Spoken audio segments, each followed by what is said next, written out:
Voilà. Voilà. Ce matin, c'est l'enseignement sur les faux prophètes. Vous voyez l'image? Voilà. Euh, tu peux passer la diapo? Voilà, c'est bon. Voilà, les faux prophètes. L'art du presque vrai. L'art du presque vrai. Il y a l'appétit des chrétiens aujourd'hui, c'est de chercher absolument la révélation pour eux-mêmes. Aujourd'hui, on assiste à ça réellement, de chercher la révélation pour eux-mêmes. Et c'est ce qui fragilise aujourd'hui la position d'un chrétien, parce qu'il y a cette quête qui est toujours là, cette quête de rechercher toujours une révélation pour soi. Il y a plein de rassemblements qui sont faits autour des prophètes, qui annoncent des choses qui sont tellement tentantes et tellement séduisantes. Et aujourd'hui, beaucoup de gens tombent dans la séduction parce qu'ils accordent plus d'importance à avoir leur propre révélation sur ce qui va éventuellement leur arriver. Ils attendent la réalisation d'une prière, et c'est encore... Donc, ils attachent ça à plus d'importance que de lire la parole de Dieu, que de s'approcher de la parole de Dieu.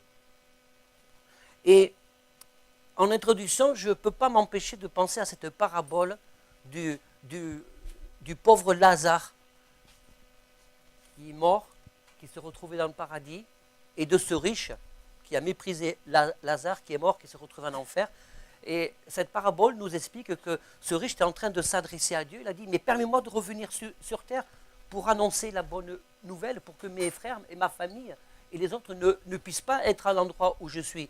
Et qu'a répondu Dieu? Qu'a répondu Dieu? Ils ont les prophètes. Ils n'ont qu'à les écouter. Waouh! Ils n'ont qu'à les écouter. On y reviendra dans ce thème, ils n'ont qu'à les écouter. Et voyez-vous, ce thème sur les faux prophètes, c'est un des thèmes majeurs du Nouveau Testament et aussi de l'Ancien Testament. Et en particulier du Nouveau Testament. En préparant ce message, je me suis rendu compte vraiment de cette récurrence, de cette allusion, de ces avertissements faits par rapport aux faux prophètes, par rapport à l'esprit de séduction, par rapport à des enseignements pernicieux, qui nous font croire que ça vient de Dieu alors que ça ne vient pas de Dieu. C'est pour ça que j'ai intitulé le message « L'art du presque vrai ». J'ai remarqué que le diable, dans son action, il évolue. Avant, il arrivait avec ses pleins sabots, c'était facile de discerner le vrai du faux, mais il a développé une subtilité tellement perfectionnée que nous comprenons pourquoi il y a beaucoup de versets qui nous avertissent le peuple de Dieu de la puissance et de la force de la séduction. Dans le Nouveau Testament, il n'y a pas moins de 26, et je pense que ça a pris du temps, je n'ai pas tout compté, je vous invite à le faire. Ça vous aidera, ça vous donnera des occasions de lire la parole. Je le dis en rigolant, mais je sais très bien que ça aussi, on le dira tout à l'heure, c'est une vérité, une réalité. C'est tellement difficile parfois de prendre du temps pour lire la parole de Dieu. Et il n'y a pas moins de 26 versets qui traitent sur les faux prophètes, soit directement, soit indirectement. Et il y a aussi des passages entiers qui parlent de ça. Matthieu, Marc, Luc, Actes, les Corinthiens, les Galates, les Éphésiens, les Colossiens, 1 Timothée, 2 Pierre, 1 Jean. Et on se rend compte que c'est quand même un sujet important. C'est une véritable préoccupation des apôtres. Le monde va tellement vite. Et les chrétiens sont entraînés dans ce fleuve de la vitesse, sauf que ce n'est pas le fleuve de Dieu, c'est le fleuve de la séduction. Je vous invite à lire dans Galates chapitre 1, verset 7. Galates 1, chapitre 1, verset 7, et ensuite on lira dans 2 Pierre 3, 16. Il est écrit ceci, c'est l'apôtre qui parle, non pas qu'il y ait un autre évangile, mais il y a des gens qui vous troublent et qui veulent altérer l'évangile de Christ. Non pas qu'il y a un évangile. C'était une véritable problématique à l'époque des apôtres et déjà à l'époque de Jésus, puisque Jésus plusieurs fois avertit donne le signal d'alarme. Ce n'est pas qu'un autre évangile. Mais il y a des gens qui se servent de l'évangile pour troubler. Pourquoi pour troubler? On le verra tout à l'heure. Et dans 2 Pierre chapitre 3, verset 16, on va faire beaucoup de lectures ce matin. 2 Pierre 3, 16. C'est ce qu'il fait dans toutes les lettres, où il parle de ces choses dans lesquelles il y a des points difficiles à comprendre, dont les personnes ignorantes et mal affermies tordent le sens, comme celui des autres Écritures pour leur propre ruine. Il y a des gens qui tordent le sens des Écritures. C'est très facile de tordre le sens des Écritures parce que quand on sort les versets de son contexte. On va revenir à Matthieu chapitre 4, verset 8. Le diable, le transportant encore sur une montagne très élevée, lui montra tous les royaumes de là et leur gloire, et lui dit, je te donnerai toutes ces choses si tu te prosternes et m'adores. Ce fleuve de la séduction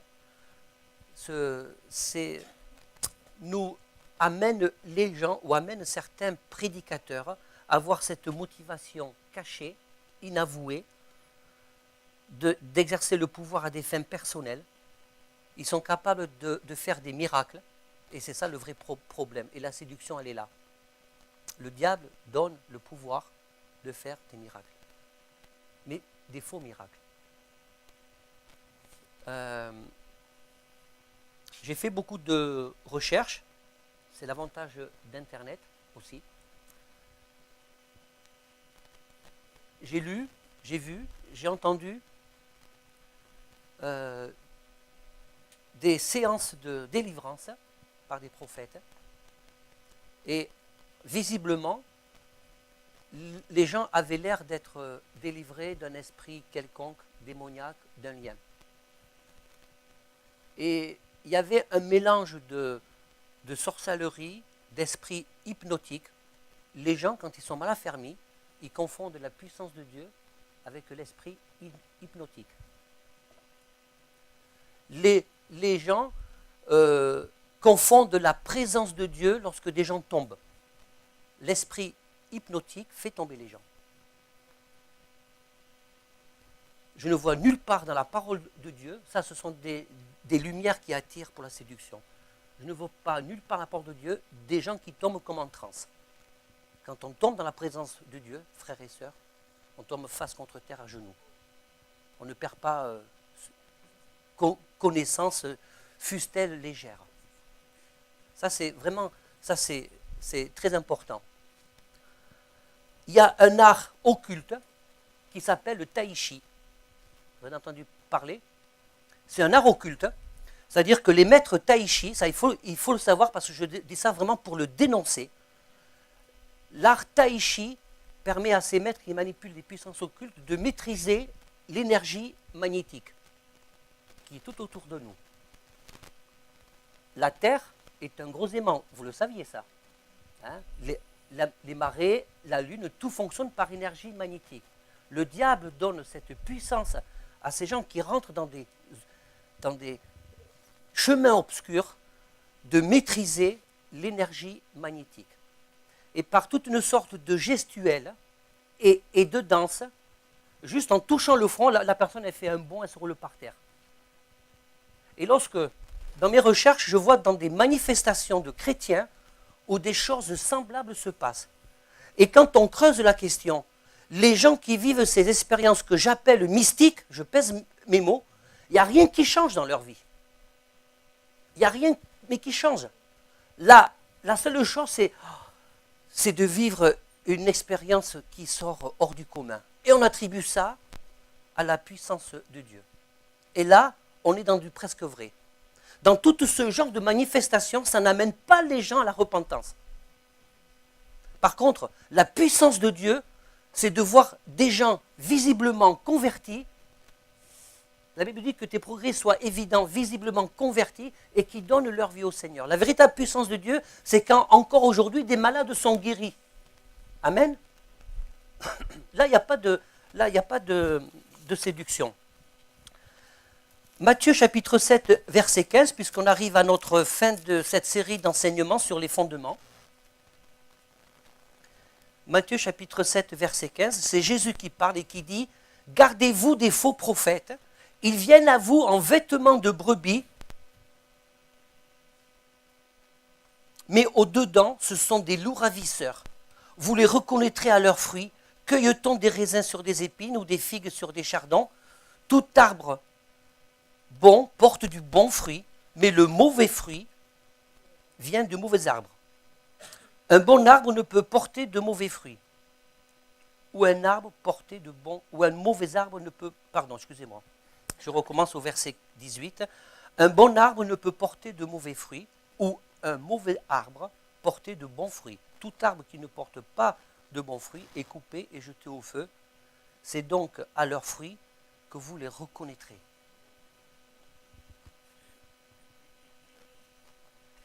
Jésus, dans ce que nous venons de lire dans cet enseignement, je vois un mot, c'est la responsabilité. C'est ta responsabilité, c'est ma responsabilité, c'est notre responsabilité. C'est un véritable appel, frères et sœurs, à la responsabilité. C'est gardez-vous. Gardez-vous. C'est pas je vais vous garder. Ça paraît bizarre, non? C'est gardez-vous. Ça veut dire que le Seigneur nous a laissé sa parole. Quand la parole de Dieu dit veillez, le Seigneur ne va pas nous tenir les yeux comme ça pour rester éveillés. C'est nous devons nous prendre en charge. Nous devons prendre nos responsabilités. Nous devons décider fermement, quand on est tout seul face au Seigneur ou quand on est ensemble, d'un même cœur, de nous garder de ces choses-là. Et comment nous garder des faux prophètes? C'est simplement en revenant à la parole. Je vais insister sur ce point, en revenant à une relation personnelle avec le Seigneur. Si nous ouvrons la Bible que quand il y a le culte, ou en réunion en semaine, vous ne vous donnez pas les moyens de vous garder de l'esprit de séduction. Parce que ce n'est pas suffisant. Nous avons besoin d'avoir une vie, c'est un équilibre des choses, d'avoir une vie personnelle quand on est seul face au Seigneur. Et d'avoir une vie communautaire pour partager, pour se fortifier, parce qu'en étant seul, c'est pas possible de vivre une foi selon le Seigneur. Mais on a besoin des uns et des autres.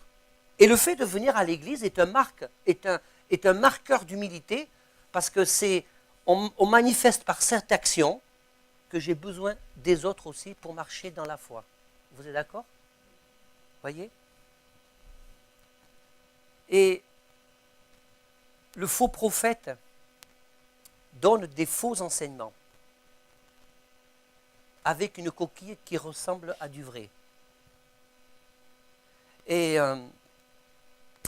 aujourd'hui, nous devons réfléchir, nous avons besoin de réformer notre façon de voir les choses, notre façon de penser. Aujourd'hui, on attribue, quand on parle de fruits, c'est tel ministère attire telle foule, ça c'est un fruit. C'est pas ça le fruit. C'est pas ça le fruit. Parce que si c'était ça, le fruit, ça veut dire que le succès dépendrait de l'homme. Le fruit, vous les reconnaîtrez à leurs fruits. Quand Jésus dit ça, c'est quel fruit? C'est le fruit qui émane de la personne, dans sa façon d'être. C'est ça le fruit.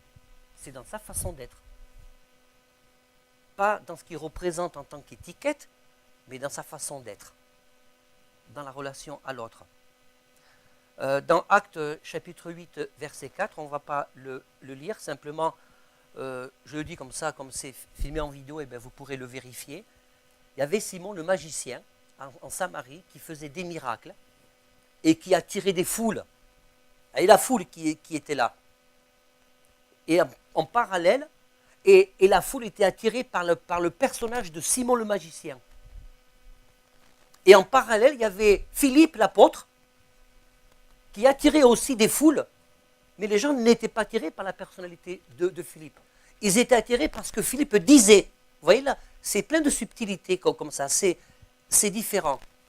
Ce que je suis en train de dire là, c'est que ce n'est pas parce qu'il y a foule que forcément c'est faux, vous comprenez. C'est plein de subtilités. pour ça que nous avons besoin de réaliser, de mettre le curseur au bon endroit pour discerner le vrai du presque vrai. Philippe attirait la foule par ce qu'il disait, pas par sa personnalité. Et nous avons besoin de reconsidérer la façon dont nous avons la relation personnelle avec la parole de Dieu. La Bible dit que la parole est une lampe à mes pieds. Et cet esprit de séduction gagne les cœurs quand la lampe est éteinte.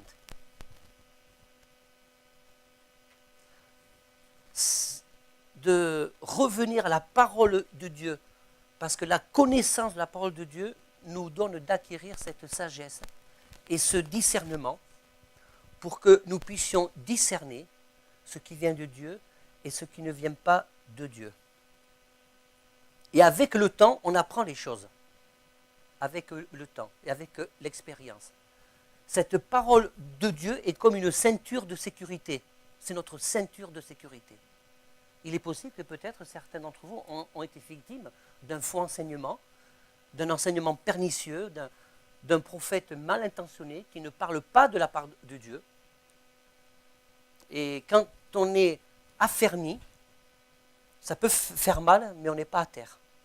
C'est comme la ceinture de sécurité. L'obligation de la ceinture de sécurité a évolué les 50 dernières années. Ok ? Avant, ce n'était pas obligatoire. Donc, c'était chaud en cas d'accident. Il y en avait beaucoup qui perdaient leurs dents, parce qu'en plus, les volants à l'époque étaient assez larges. Donc, à force de parler comme ça, on a trouvé le moyen de prendre la ceinture de sécurité.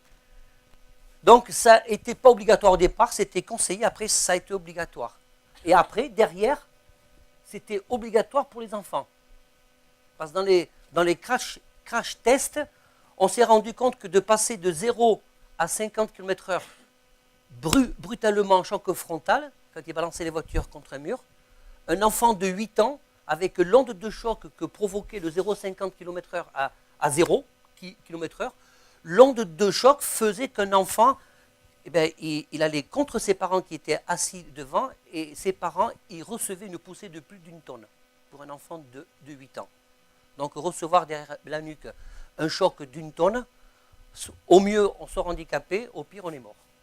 Et l'enfant aussi. Donc c'est rendu obligatoire.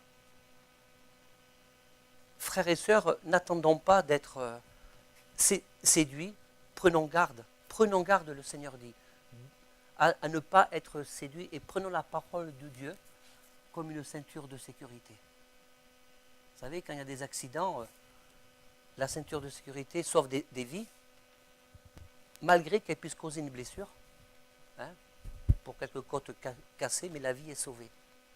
Et on peut être attaqué par Satan, mais notre vie sera sauvée parce qu'elle a la parole de Dieu. Amen. Il y a la parole de Dieu.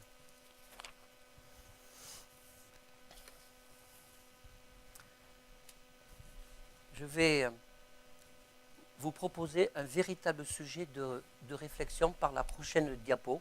Voilà. Lisez bien ce qui est écrit. Ce qui est biblique n'est pas forcément de Dieu. Ça, je pense que je ne l'avais jamais entendu, celle-là. Je vais m'expliquer. Voilà. Ça, parce que le but, c'est de réformer notre façon de croire pour avoir la bonne façon de parler. Qu'est-ce que ça veut dire être biblique? Et qu'est-ce que ça veut dire? C'est pas biblique. C'est pas biblique, ça veut dire que c'est écrit dans la Bible. Et quelque chose qui est biblique, c'est écrit dans la Bible. Mais la façon dont on annonce quelque chose qui est biblique peut ne pas être selon la pensée de Dieu. Parce qu'il y a de la manipulation, il y a la manipulation des Écritures. C'est pour ça que les apôtres parlent de doctrine pernicieuse, le presque vrai. Le presque vrai. Et l'exemple le plus criant, c'est quand le diable a tenté Jésus dans le désert. Le diable a dit des choses bibliques. Eh oui, le diable a dit des choses bibliques. Les faux prophètes disent des choses bibliques. Alors comme c'est biblique, c'est bon, je vais tout avaler. Non, ça peut être biblique, mais ça peut ne pas correspondre à la pensée de Dieu. Ça, je vous demande vraiment de le retenir parce que pour moi, il me semble que c'est une clé majeure pour nous garder de cet esprit de séduction qui est en réalité extrêmement puissant parce que le diable veut vous ruiner, veut nous ruiner. Le diable veut nous séparer définitivement de Dieu. Le diable prend plaisir à nous faire croire que l'on marche selon le Seigneur, que les paroles que nous avons reçues d'un prophète ou d'un enseignement pernicieux viennent de Dieu. À un moment donné, nous retrouvons à côté de ce que Dieu veut. Et ça n'amène que de la souffrance. Donc ce qui est biblique n'est pas forcément de Dieu. Vous savez que quand le diable a dit dans la tentation du désert, quand il a proposé au Seigneur, d'ailleurs il a proposé mais les richesses du monde, tout était axé sur le monde, tout est axé sur les richesses, tout est axé sur la façon dont on peut vivre la bénédiction à tout prix, etc. C'est des messages que l'on retrouve dans des faux enseignements de faux prophètes. Tout est axé sur le monde, sur le matériel. Il y a autre chose aussi, on verra tout à l'heure. Et quand le diable dit à Jésus, mais tu peux te jeter du temple, parce qu'il est écrit qu'il se portera à ton secours de peur que ton pied ne heurte contre une pierre. Le diable a dit des choses bibliques, mais sorties de leur contexte. Parce qu'il fait référence au psaume 91, du verset 10 à 12. Il cite le diable, c'est fort ça. Il cite le psaume 91 du verset 10 à 12. Et quand vous lisez le psaume 91, il s'agit là simplement d'une promesse de bénédiction pour celui qui marche dans la voie de Dieu, et de heurter contre une pierre, c'est trébucher. C'est pas c'est pas ça.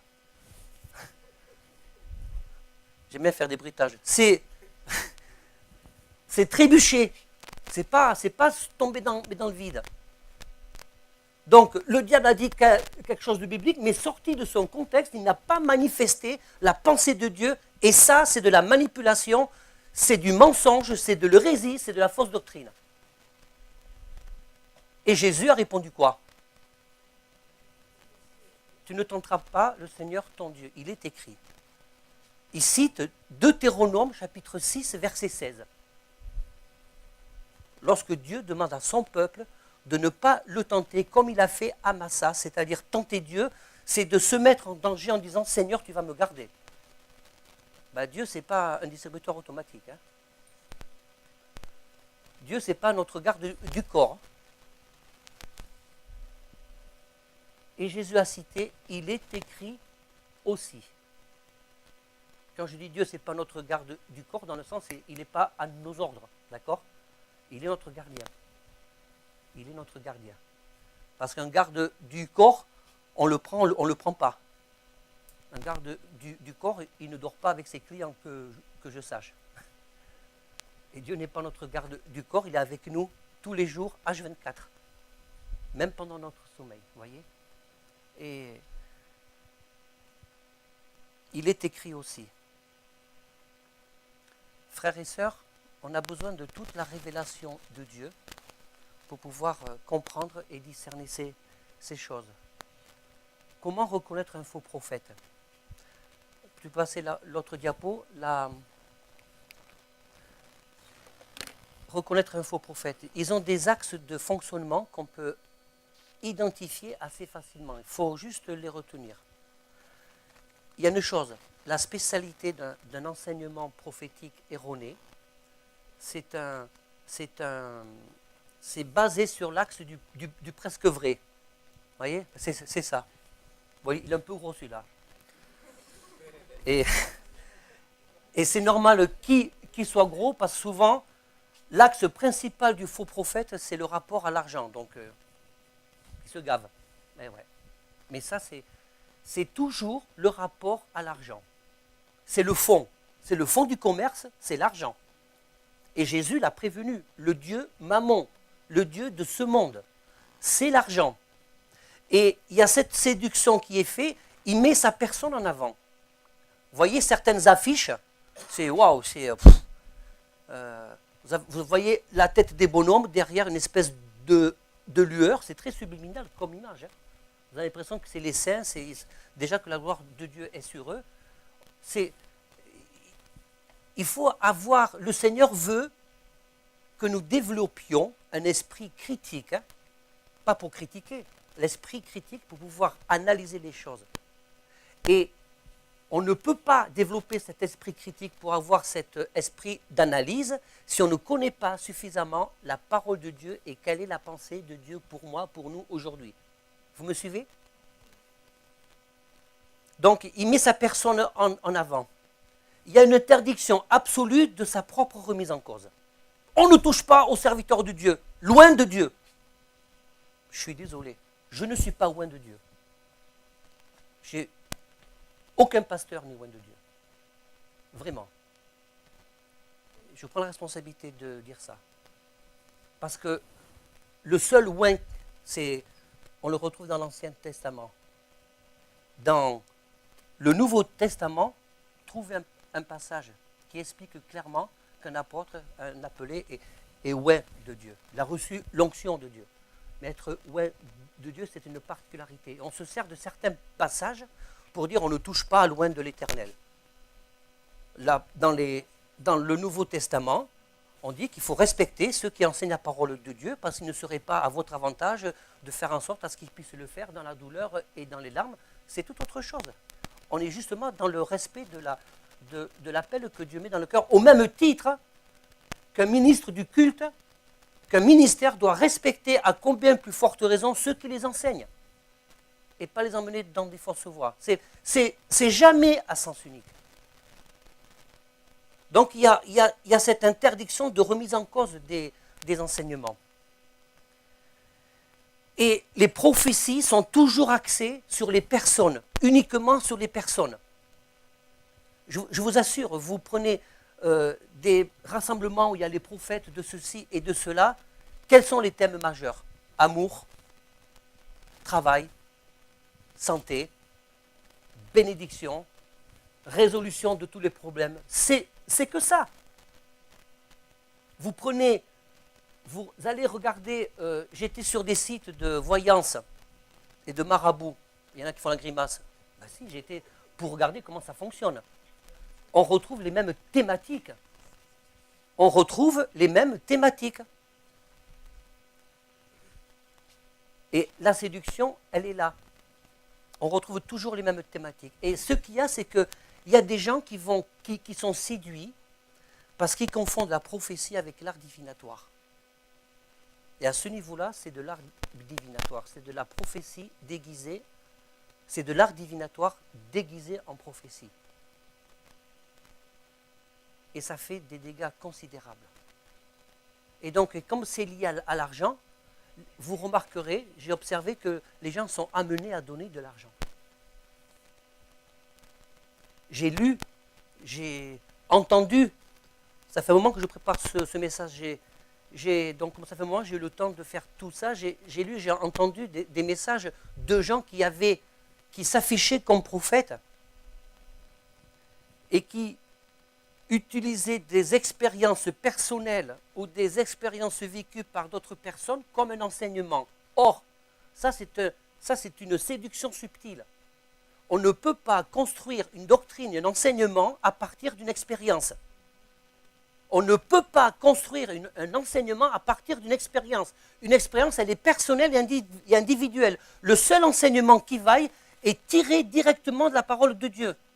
Et ceux qui font des expériences sont là pour attester de la fidélité de Dieu, pas pour construire une autre doctrine. Parce que ça ne peut pas venir de Dieu, quand une doctrine est construite à partir de l'enseignement. Et j'ai entendu, mais des gens, et puis ils ne sont pas malins, parce que c'est filmé, vous retrouvez tout sur Internet. Donc ça me fait penser au diable qu'il est bête comme un pied, parce qu'il fait toujours une œuvre qui le trompe. Ça, je le dis, je le confesse. Parce que ce qui est en moi est plus fort que ce qui vient du diable. Et donc, j'ai entendu, mais des gens, quand ils faisaient des appels à l'argent, je l'ai entendu, des gens dire, voilà, quand j'ai trouvé un travail, Dieu a pourvu un travail, et j'ai promis au Seigneur de donner l'intégralité de mon salaire. Parce qu'il est écrit dans l'Ancien Testament, il faisait référence à l'argent, de donner les prémices de nos revenus. Donc il considérait que les prémices de ce revenu, c'était son premier salaire, il a versé son premier salaire entièrement dans la corbeille. Et donc, il poussait les gens à faire cet acte de foi. ben c'est juste une honte. C'est diabolique, c'est démoniaque de parler comme ça, parce que la Bible dit le contraire. Elle dit ce que ta main droite fait, que ta main gauche ne le sache pas. En question de l'argent, elle parle du secret, de ne pas mettre en avant les gens qui donnent de l'argent. J'ai vu des appels à offrande, ça fait partie des enseignements pernicieux. Les enseignements pernicieux sont mariés avec les faux prophètes, les enseignements des faux prophètes. Des appels à argent pour un projet super, très bien le projet. Et puis voilà, il y a telle personne qui est là, elle a donné 5 000 euros. Non, c'est pas ce que la Bible dit. C'est pas ce que la Bible dit.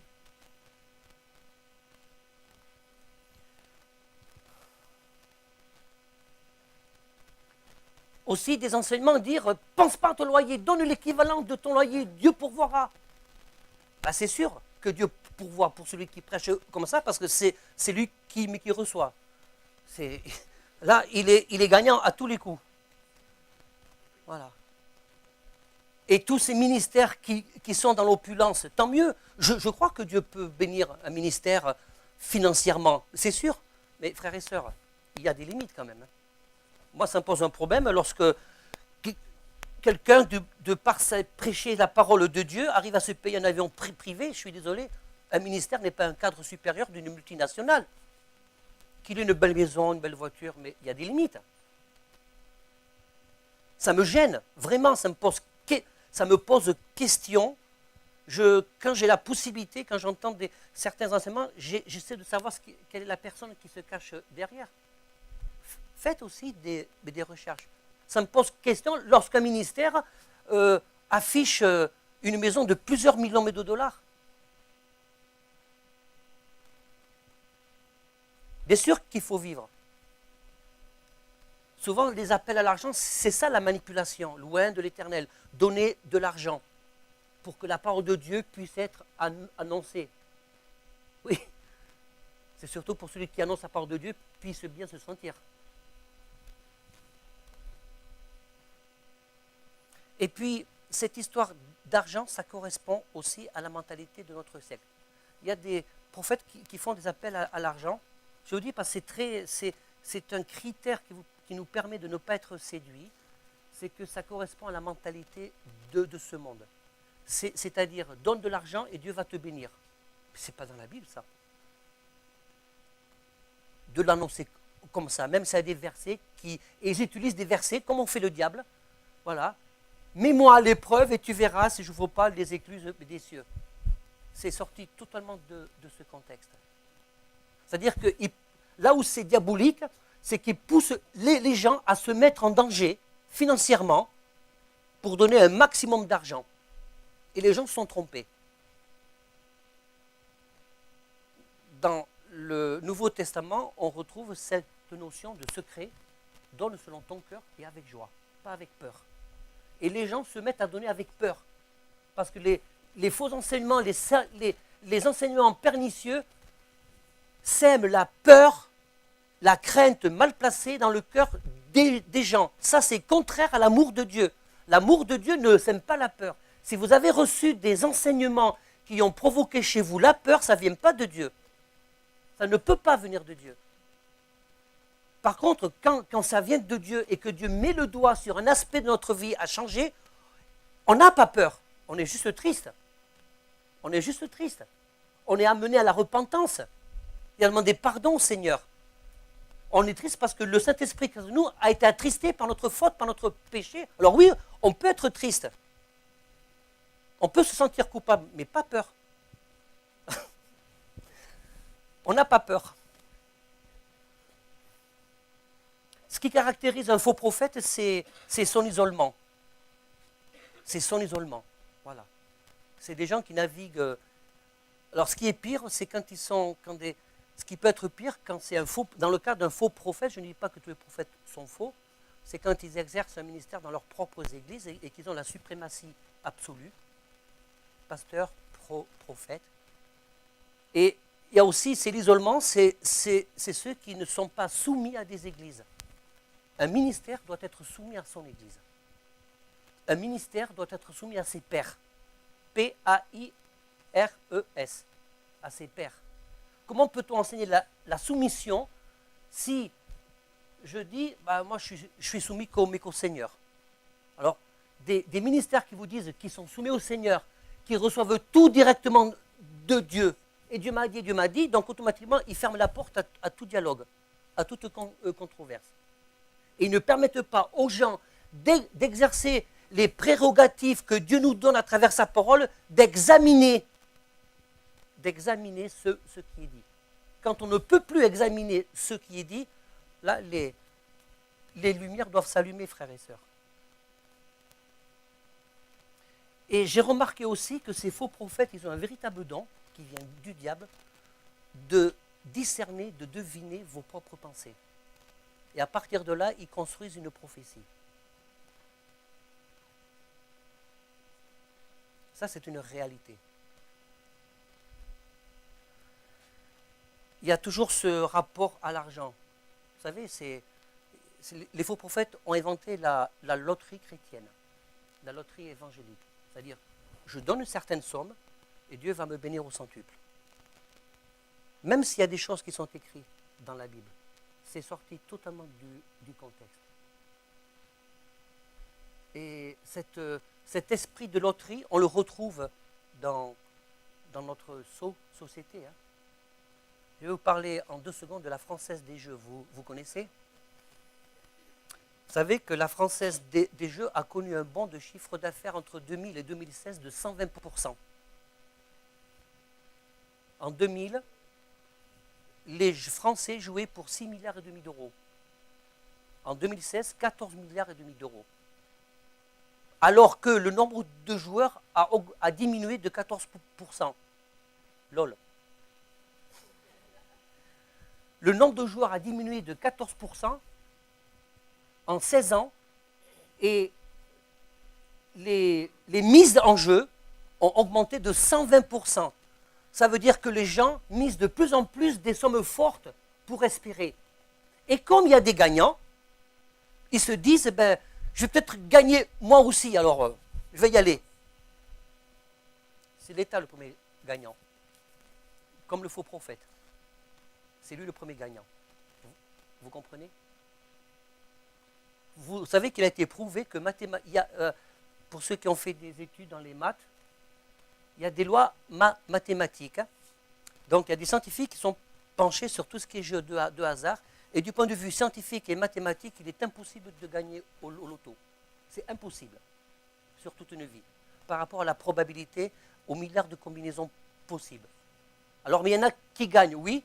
Donc en mathématiques, on appelle ça une exception à la règle. Voilà, c'est une exception à la règle. Voilà. Et donc, lorsque des gens donnent le témoignage, j'ai donné ça au Seigneur, j'ai sacrifié mon salaire, j'ai mis Dieu à l'épreuve, au lieu de payer le loyer, je le donne au Seigneur, Dieu a pourvu, ça, ce sont des exceptions à la règle, frères et sœurs, je suis désolé. Peut-être qu'il y a des gens qui ont fait des expériences avec Dieu, ils en avaient besoin, oui, mais bien sûr, ça, je le crois, que des expériences que Dieu permet que certains font dans un certain cadre personnel, dans l'intimité avec Dieu. Mais de là en faire un enseignement pour inciter tout le monde à faire pareil, non. C'est là c'est là où il y a la perversité. Et j'arrive à la fin, pour reconnaître un vrai prophète, il y a l'humilité, il y a la mise en avant systématique de la personne de Jésus, il y a le souci du bien-être de ceux qui sont enseignés, il y a le vrai prophète développe cette capacité d'échange contradictoire aussi. C'est normal d'aller voir quelqu'un qui prêche l'évangile et dire « je ne suis pas d'accord avec toi ». Et pourquoi tu n'es pas d'accord avec moi? On peut te dire « oh là là, tu n'es pas d'accord avec moi, tu es un rebelle toi, hein tu es un rebelle, hein, et puis je te mets de côté, je ne veux pas mettre de rebelle avec moi ». Ça, c'est une attitude qui ne correspond pas, qui n'est pas digne d'un serviteur de Dieu. Ce n'est pas digne. C'est une faute. Cette capacité d'être soumis au ministère, aux églises aussi.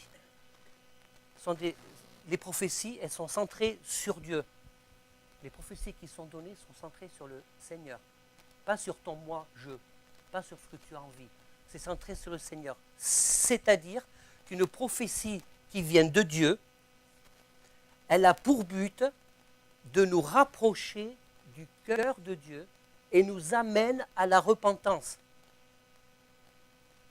Ou aussi, elle peut avoir pour but de nous faire entrevoir un éclaircissement de notre situation, une sortie de crise, une sortie d'épreuve, mais le but final, il faut penser à la finalité, pas à l'instant T. Le but final, c'est de m'approcher de Dieu. Parce que Dieu ne nous délivre pas pour nous délivrer. Dieu ne répond pas à nos prières pour répondre à nos prières, pour dire non. Dieu veut se servir de chacun de nous. Et si Dieu veut te sortir de ces problèmes, ce n'est pas uniquement pour te sortir de tes problèmes, que tu sois bien dans ta tête et dans ta peau, mais c'est pour que tu puisses te remettre au travail. Si Dieu restaure, c'est pour que tu puisses te remettre au travail. Que tu puisses dire, Seigneur, voilà, je suis bon, Seigneur, parle, ton serviteur écoute. Vous êtes d'accord avec moi? La vraie prophétie nous rapproche du cœur de Dieu. Elle dénonce le péché. C'est pas tout ira bien, prends confiance en toi. Non, elle dénonce le péché. J'ai tellement lu et entendu des prophètes qui disent « Je proclame sur ta vie une année de délivrance, une année de bénédiction. » C'est à chaque fois la même rengaine. Non, tu proclames rien du tout. Les gens qui disent ça, ils proclament des paroles sataniques. Je pèse mes mots parce que c'est grave. Ils proclament des paroles sataniques sur la vie des gens. Ils sont en train de faire la même chose que ce que le diable a fait, a tenté de faire, du moins, envers Jésus sur le désert. Un vrai prophète, une bonne doctrine ne sème pas la peur dans le cœur des gens. Si vous entendez un enseignement qui vous met dans une situation de peur, ça ne vient pas de Dieu. C'est contraire à l'amour de Dieu. C'est qu'il y a quelque chose qu'il faut réfléchir. Il faut prendre du recul. Alors qu'est-ce qu'on fait avec tout ça? La parole de Dieu nous demande de ne pas mépriser les prophéties. 1 Thessaloniciens chapitre 5 verset 15.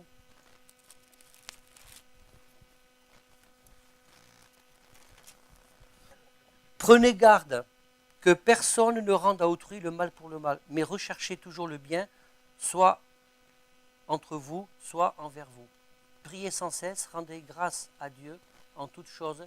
C'est là à votre égard la volonté de Dieu. Prenez garde que personne ne rende le mal pour le mal. Voilà. Si un faux prophète t'a fait du mal, bénis-le. Ce n'est pas nous à juger. Bénis-le.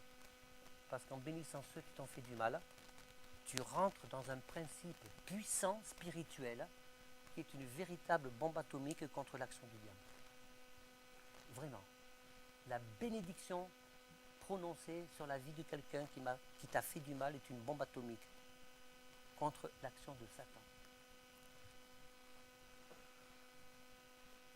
Tite chapitre 1, verset 5. Je t'ai laissé en Crète afin que tu mettes en ordre ce qui reste à régler et que selon mes instructions, tu établisses des anciens dans chaque ville.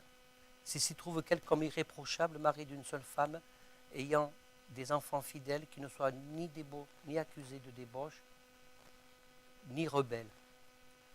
Ni accusés de débauche, ni rebelles. Quand l'apôtre Paul parle de prêcher l'évangile pour un gain honteux, ce n'est pas uniquement gagner de l'argent d'une façon honteuse, c'est aussi, le mot gain est traduit par kerdeos, c'est un gain, oui, mais un avantage. Ça comprend aussi, mais l'avantage de la notoriété, voyez-vous, l'avantage de la mise en avant de sa personne. Et honteux, c'est traduit par eiklos, c'est obscène, bassesse et déshonneur. Autrement dit, les apôtres nous mettent en garde de ne pas être sous la domination de personnes qui prêchent l'évangile d'une façon déshonorante. Parce que prêcher l'évangile en tant que faux prophète, ça déshonore Dieu, ça déshonore sa parole et ça déshonore la beauté de ce don qu'est la prophétie. ne méprise pas les prophéties. Alors on a besoin d'avoir ce discernement pour retenir ce qui est bon. Amen. Pour retenir ce qui est bon. Je vais demander à Clément de venir. Piano, s'il te plaît. Gloire à toi, Jésus. On peut rester assis.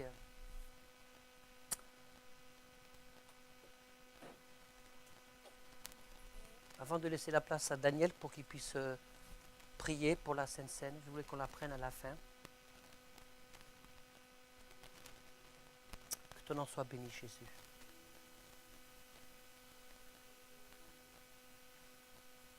Dieu parle dans le silence et je vous propose de rester quelques instants dans le silence.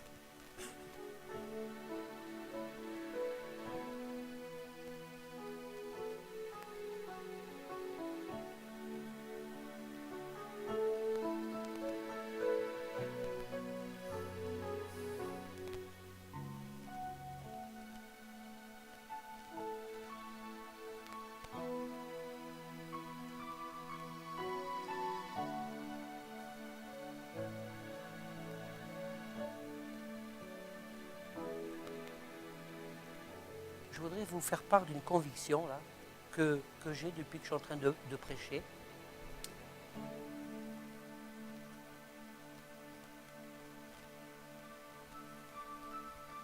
J'ai ce sentiment que ce que j'ai prêché ce matin, c'est terrible. Il y en a peut-être qui l'ont reçu comme un coup de fouet. Et je crois qu'il y a au milieu de nous une ou des personnes qui ont reçu des paroles prophétiques qui ne venaient pas de Dieu et qui en sont prisonnières, et qu'en ce moment-là, il y a une vraie lutte là, il y a un vrai combat de cette crainte de rejeter la parole d'un serviteur de Dieu.